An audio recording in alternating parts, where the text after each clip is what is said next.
तो गाइज हम लोग यहाँ पे सीख रहे थे माइक्रो सर्विसेज और हम लोग ने बहुत ही इंपॉर्टेंट कॉन्सेप्ट को कवर किया।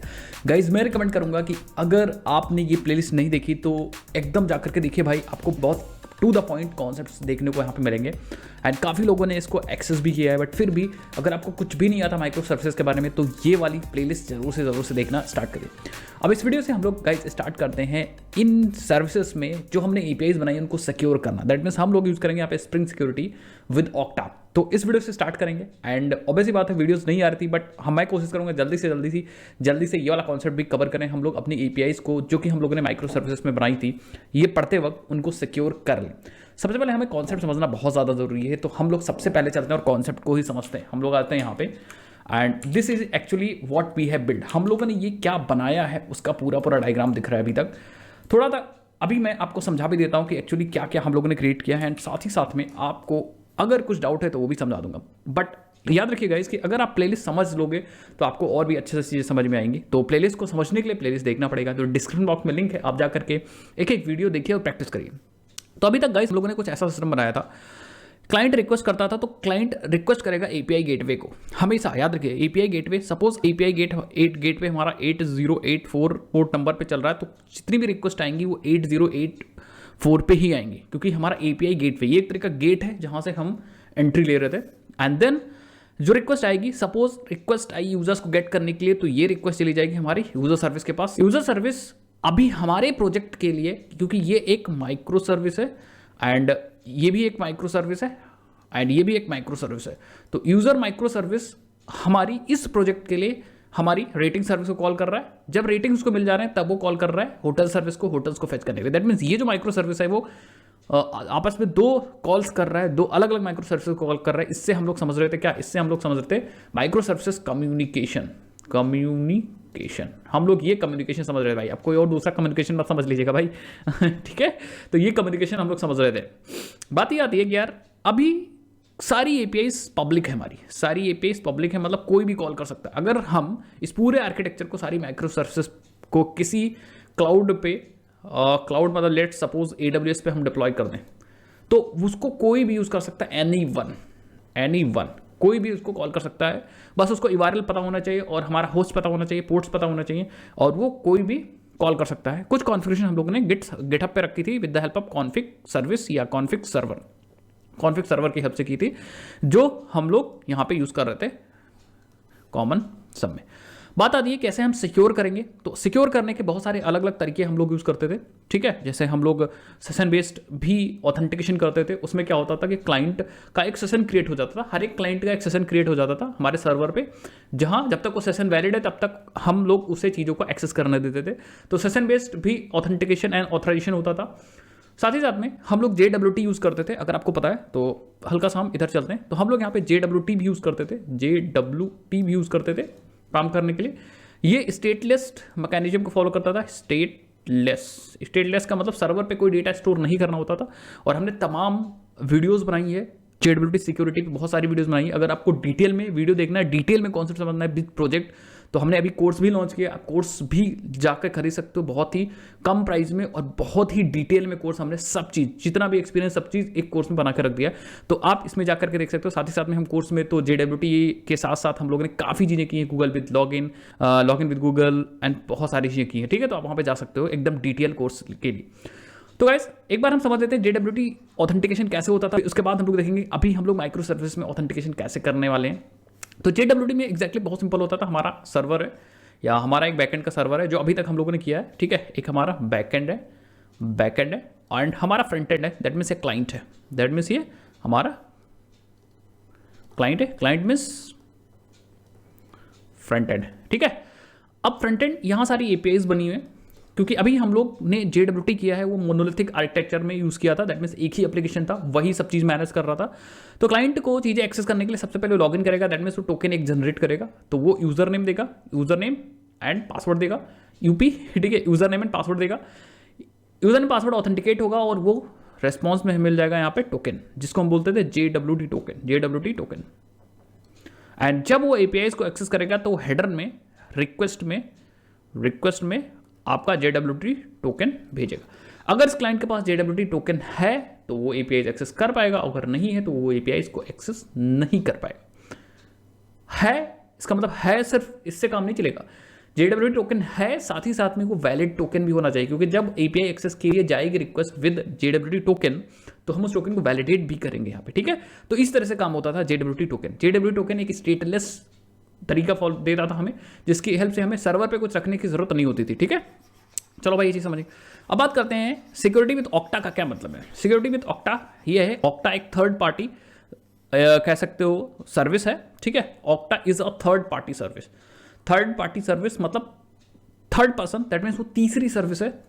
तीसरी का मतलब हम उसको यूज करेंगे और ये हमें प्रोवाइड करेगी ऑथेंटिकेशन एंड ऑथराइजेशन सर्वर के फीचर्स। पहले हम ऑक्टा, बस आप इतना समझ लें कि अलग से एक सर्विस है जिसकी हेल्प से हम लोग यूज़र को ऑथेंटिकेट कर पाएंगे एंड साथ ही साथ में ऑथराइज कर पाएंगे। कहने का मतलब हम यूज़र लॉगिन कर पाएगा इसकी हेल्प से, खुद को ऑथेंटिकेट करा पाएगा एंड ऑथराइज भी कर पाएगा कि उसके पास क्या क्या रोल्स हैं, सारी चीज़ें ऑक्टा की हेल्प से होगा। बस ये चीज़ याद रखिए, तीसरा बंदा है जो हमारे प्रोजेक्ट के बीच में आएगा। जब भी कोई काम होगा कि भैया किसी को ऑथेंटिकेट करना, ऑथराइज करना है, तो हम ऑक्टा से कहेंगे भैया तुम कर दो ऑथेंटिकेट। ऑक्टा उसको ऑथराइज करके, ऑथेंटिकेट करके हमें एक टोकन दे देगा और हम उस टोकन से सारी चीज़ें कर लेंगे अपने प्रोजेक्ट में, ठीक है। तो अभी तक हम लोगों ने यहाँ पे लेट सपोज हमारी सर्विस 1 है, सर्विस 1 है, हम लोगों ने सर्विस 1 बना रखी है एंड हम लोगों ने सर्विस 2 बना रखी है। इस तरह से हमने सर्विस बना रखी है सर्विसेज, एंड इसी को हम लोग यूजर सर्विस बोल दो, होटल सर्विस बोल दो, कोई भी सर्विस बोल दो। इसी तरह हम यहाँ पे सर्विस 3।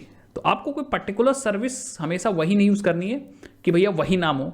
कोई भी सर्विस हो, माइक्रो सर्विस की मैं यहाँ पे बात कर रहा हूँ, तो कोई भी सर्विस तो आपको परेशान होने की जरूरत नहीं है, ठीक है। क्योंकि भाई जब प्रोजेक्ट बनाओगे तो अपना थोड़ी नहीं बनाओगे, मतलब हमेशा वही प्रोजेक्ट थोड़ी नहीं बनाओगे, अपना कोई दूसरा प्रोजेक्ट बनाओगे या कहीं काम करोगे तो अलग अलग तो कॉन्सेप्ट आपको पता होना चाहिए। और मैं ऐसे समझाने की कोशिश कर रहा हूँ यार कि सबको समझ में आएगा, एक बिगिनर देख रहा है उसको भी समझ में आ जाएगा, ठीक है। एंड इन सारी सर्विसेज पे रिक्वेस्ट जाने के लिए हमारे पास है API गेटवे। API गेटवे एक गेट है जिसके थ्रू होके सारी रिक्वेस्ट जाएंगे। अब बात आती है, लेट सपोज किसी ने रिक्वेस्ट किया, तो रिक्वेस्ट किया तो हम चाहते हैं कि वो रिक्वेस्ट तो या तब तक ना वो रिसोर्स को एक्सेस कर पाए जब तक वो ऑथेंटिकेट हो। तो अब हम लोग गाइज यहाँ पे हेल्प लेंगे हम लोग ऑक्टा का। अब ऑक्टा क्या करेगा, ध्यान से देखिए, ऑक्टा यहाँ पे तीसरा बंदा बन के आएगा। This is a octa, this is a octa. Octa एक वेबसाइट है जहाँ पे हम लोग बनाएंगे अपना अकाउंट एंड ऑक्टा हमें बहुत सारे सर्विसेज प्रोवाइड करेगी। हम डिटेल में जानना ऑक्टा के बारे में क्या क्या सर्विसेज कैसे कैसे प्रोवाइड करती है तो हम जाके देख सकते हैं, लेकिन n number of services provide करती है। तो जैसे कोई रिक्वेस्ट आएगी हमारे पास, रिक्वेस्ट आएगी तो OAuth यूज करेंगे यहाँ पे। OAuth मीन्स हमारे पास एक ऑथेंटिकेशन या ऑथराइजेशन सर्वर होना चाहिए। सबसे पहले एक चीज मैं क्लियर कर दूं यार, OAuth जो है this is basically for authorization. Authorization and authentication नहीं पता तो मैं कहूँगा कि आप स्प्रिंग सिक्योरिटी की वीडियोस जाकर के देखिए। ऑथराइजेशन का सिंपली मतलब होता है कि हम क्या क्या वो काम कर सकता है, कौन कौन सी APIs एक्सेस कर सकता है, रीड कर सकता है, राइट कर सकता है। एंड ओपन ID होता है, open ID is basically for authentication, authentic. तो ऑक्टा हमें दोनों काम करने देगी, OAuth के भी फीचर प्रोवाइड करेगी and open ID that mean authentication. Authentication मतलब वो खुद को प्रूव कर पाएगा कि हाँ भाई जो क्लेम कर रहा है वो सच में वही है। ऑथराइजेशन मतलब अगर एक बार ऑथेंटिकेट हो गया तो वो क्या क्या कर सकता है, ठीक है। तो जो इन दोनों की सर्विसेज को प्रोवाइड करेगा, हम ओपन ID की हेल्प से ऑथेंटिकेट कर पाएंगे, OAuth की हेल्प से ऑथराइज कर पाएंगे। अभी आपको समझ में आ रहा होगा। तो ऑक्टा इन दोनों के सर्विसेज को प्रोवाइड करेगा। तो API गेटवे क्योंकि ये पूरा हम लोग सिक्योर कर देंगे with the help of spring security, और ऐसी कॉन्फ़िगरेशन कर देंगे कि जैसे ही ये रिक्वेस्ट आएगी तो सबसे पहले ये रिक्वेस्ट चली जाएगी ऑक्टा पे, क्योंकि अभी ये बंदा ऑथेंटिकेट नहीं है। तो ऑक्टा की कंसेंट स्क्रीन खुल जाएगी, वहाँ पे आप अपना यूजर नेम पासवर्ड दे सकते हो, ठीक है, एंड से लॉगिन कर सकते हो एंड आपको लॉगिन विद गूगल वगैरह सब कर सकते हो, क्योंकि वो ऑथ स्टैंडर्ड है ना। तो ऑथ स्टैंडर्ड ओपन स्टैंडर्ड है सबके लिए, तो गूगल ऑथ वगैरह भी सब चीज़ इसके साथ काम करेगा, ठीक है। तो यहाँ पे कहने का मतलब जैसे ही आप यहाँ पे लॉगिन करोगे तो लॉगिन के बाद ये एक टोकन जनरेट करेगा, एक्सेस टोकन जनरेट करेगा। यहाँ से हमें मिल जाएगा एक्सेस टोकन। हालांकि इसके अंदर बहुत सारी चीज़ें मिल जाएंगी, बट एक एक्सेस टोकन आपको मिल जाएगा। Access token is basically a type of JWT token. आप सबको पता है JWT टोकन के अंदर 3 पार्ट्स होते हैं, हेडर, पेलोड एंड सिग्नेचर। तो एक तरीके का वो JWT टोकन होगा, उसके अंदर पेलोड होगा। पेलोड मीन्स डेटा होगा, जो भी डेटा वहाँ से डाला गया होगा, स्कोप्स वगैरह सारी चीज़ें, मतलब n नंबर ऑफ चीज़ें होंगी। इतनी चीज़ें होंगी कि हम यूज़र को वेरीफाई कर सकते हैं, ठीक है। तो आप एक्सेस टोकन मिल जाएगा। अब हम क्या करेंगे, जब हमने एक्सेस टोकन मिला ठीक है, दैट मीन्स ये हमारा काम कर रहा है ऑथराइजेशन सर्वर का। यहां से हम अथॉरिटीज को फेच करेंगे और ऑथेंटिकेट तो कर ही पा रहे हैं, तो हमारे यूजर्स जो स्टोर होंगे वो सारे यहां पे स्टोर होंगे, क्योंकि ऑब्वियस बात यही ऑथराइज और ऑथेंटिकेट कर रहा है, बात आप समझिएगा। तो सारे यूजर्स यहीं पे स्टोर होंगे, यहीं पे हम लोग चाहे मैनुअली करें चाहे ऑक्टा की एपीआई यूज करके यूजर्स को वहां पे पहुंचाएं, बट यूजर्स हमारे ऑक्टा पे होंगे। तो कहने का मतलब सिंपल, रिक्वेस्ट आई, रिक्वेस्ट एपीआई गेटवे ने फॉरवर्ड कर दिया, कह सकते हैं ऑक्टा को। ऑक्टा पे आपने लॉगिन किया, लॉगिन करने के बाद सब कुछ डिटेल वेरिफिकेशन के बाद कि भैया बंदा सही है, ऑक्टा ने हमें एक एक्सेस टोकन जनरेट करके हमें यहाँ पे प्रोवाइड कर दिया। तीसरे में अब हम लोग क्या कर सकते हैं, अब हम लोग ये एक्सेस टोकन जो हमें मिला है, एक्सेस टोकन, इसको हम एटी बोलेंगे, तो एटी हम क्या करेंगे, भेज देंगे क्लाइंट के पास एक्सेस टोकन। तो टोकन लिख देते हैं भैया, अदरवाइज आप लोग कंफ्यूज ना हो जाओ। सो दिस इज टोकन, हम भेज देंगे इसके रेस्पॉन्स। अब क्लाइंट की रिस्पॉन्सिबिलिटी है, he has to store this token. इसके पास वो टोकन सेव करके रखेगा, तो ये लोकल स्टोरेज में जहां इसको सेव करना होगा वो टोकन को स्टोर कर लेगा, लोकल स्टोरेज में टोकन को स्टोर कर लेगा। बट इंपॉर्टेंट बात है कि जब दोबारा से ये एपीआई एक्सेस की रिक्वेस्ट करेगा, सो लेट्स कहां बना दें, इसी के बीच में बना दें, बिल्कुल सही। तो 1 2 3 ये 4 बना देते हैं, ठीक है। 5th में बना जा रहा हूं, दूसरे कलर से बनाऊंगा भाई, जिससे कि आप लोग को दिख जाए या, ठीक है। तो अब जब 5th में ये एपीआई रिक्वेस्ट करेगा, यहाँ पे 5th में एपीआई रिक्वेस्ट करेगा, एपीआई रिक्वेस्ट 5th में जब एपीआई रिक्वेस्ट करेगा 5th नंबर, फिर से रिक्वेस्ट जाएगी तो ये टोकन को भेजेगा, वही एक्सेस टोकन को भेजेगा। And this is type of वो ऑथ कह सकते हैं। तो हेडर में ये टोकन जाएगा एपीआई गेटवे पे, तो एपीआई गेटवे टोकन जा रहा है, दैट मीन्स ये उस टोकन को वेरीफाई करके एक्सेस देगा। बट याद रखिए एपीआई गेटवे दूसरी सर्विसेज को यूज कर रहा होगा, यहाँ पे इसको कॉल कर रहा होगा सर्विस 1 को। सर्विस 1 को अगर कॉल कर रहा है तो एपीआई गेटवे क्या करेगा, एपीआई गेटवे दूसरी सर्विस को जब कॉल कर रहा होगा तो वो भी क्या करेगा, हेडर में वो टोकन को भेजेगा।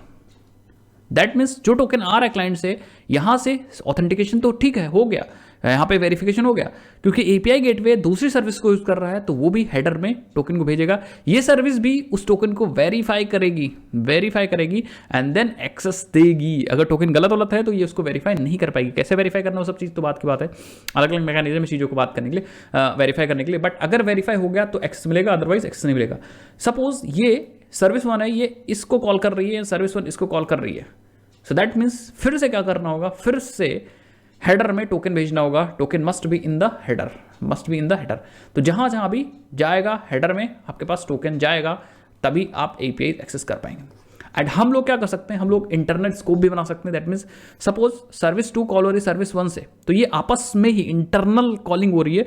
तो अगर हम यहाँ पे इंटरनल स्कोप डिफाइन कर देते हैं तो सिर्फ सर्विस 1 सर्विस 2 को कॉल कर पाएगी, बाहर से कोई डायरेक्टली इस सर्विस को कॉल नहीं कर पाएगा। तो स्कोप्स भी हम लोग डिफाइन कर सकते हैं काम करने के लिए। तो बहुत सारे तरीके हैं काम करने के लिए, जितना आप एक्सप्लोर करोगे उतना ही आपका कह सकते हैं कॉन्सेप्ट क्लियर हो जाएगा और मजा आने वाला है। तो बस यही है, सिंपल, एक बार मैं बहुत लेमैन टर्म में समझा रहा हूँ कि आपको क्या करना है। जैसे कोई रिक्वेस्ट आएगी एपीआई गेट पे, हम अगर पहली बार रिक्वेस्ट आई है, ऑथेंटिकेटेड नहीं है, तो सिंपली हम ऑक्टा पे रिक्वेस्ट फॉरवर्ड कर देंगे। अब फॉरवर्ड कैसे करेंगे, कैसे कंसेंट स्क्रीन खोलेंगे, वो सब अलग बात है। तो ऑक्टा पे रिक्वेस्ट चली जाएगी, ऑक्टा पे हम लॉगिन करेंगे, ऑक्टा हमें एक्सेस टोकन बना के हमारी एपीआई गेटवे को दे देगा। अब एपीआई गेटवे उस टोकन को क्लाइंट को भेज देगा। अब क्लाइंट उस एक्सेस टोकन को अपने पास रखेगा और जब भी एपीआई एक्सेस करना होगा तो वो सिंपल एपीआई गेटवे क्या करेगा, एपीआई गेटवे को अपना टोकन भेजेगा। एपीआई गेटवे से अगर इंटरनल कोई कॉलिंग होती है तो हेडर में हमारा क्लाइंट, क्योंकि एपीआई गेटवे या बाकी सर्विसेज जो क्लाइंट है वो खुद एज अ क्लाइंट काम करेंगे, क्योंकि दूसरी सर्विस को कॉल कर रहे हैं, तो वो भी दूसरे सर्विस के पास हेडर में टोकन भेज देंगे with internal scope, so that वही सर्विस दूसरी सर्विस को इंटरनली यूज कर पाए। स्कोप डिफाइन करना वहाँ पे मैटर हो जाता है, तो स्कोप्स भी इंपॉर्टेंट है, ठीक है। वो सब हम लोग जब इंप्लीमेंटेशन करेंगे तो देखेंगे। सो आई होप मैं आपको बहुत आसानी से लेमैन में समझाने की मैंने कोशिश की, और आई होप आपको समझ में आया हो कि बेसिकली ओवरऑल एक कह सकते हो मोटा आपको समझ में आ गया होगा कि कैसे काम होने वाला है। डिटेल में आप चीज़ें सीख सकते हो, बट एक बार समझना बहुत ज़्यादा जरूरी है। अगर आप समझ जाओगे तो आप और अच्छे से चीज़ें सीख पाओगे और खुद से भी फिर आप हेल्प ले पाओगे। अदरवाइज जब ओवरऑल स्ट्रक्चर ही नहीं समझ में आएगा तो फिर आप खुद से मतलब खोदोगे क्या। खोदने के लिए भाई आपको एक बार समझना जरूरी है ना कि ये ऐसे वर्क करता है। तो आई थिंक मैं थोड़ा सा समझाने की कोशिश किया हूँ। नेक्स्ट वीडियो में हम लोग आगे बढ़ते हैं और देखते हैं कि भैया कैसे हम लोग ऑक्टा पे अकाउंट बनाएंगे, एंड बाकी हम लोग एपीआई गेटवे की कोडिंग ऐसा करेंगे। कॉन्फ़िगरेशन वगैरह बहुत ईजी है। यहाँ पे एक दो चीज़ और बहुत ज़्यादा इंपॉर्टेंट है, याद रखिएगा। यहाँ पे वर्जन्स वगैरह बहुत ज़्यादा इंपॉर्टेंट है, तो मैं आपको एक एक चीज़ बताता जाऊँगा। एंड हम लोग डॉक्यूमेंटेशन का बहुत ज़्यादा यूज़ करेंगे, क्योंकि यार किसी को याद नहीं रहती चीज़ें, याद रखिएगा, ठीक है, किसी को याद नहीं रहती, तो हम लोग डॉक्यूमेंटेशन का भी यूज़ करेंगे।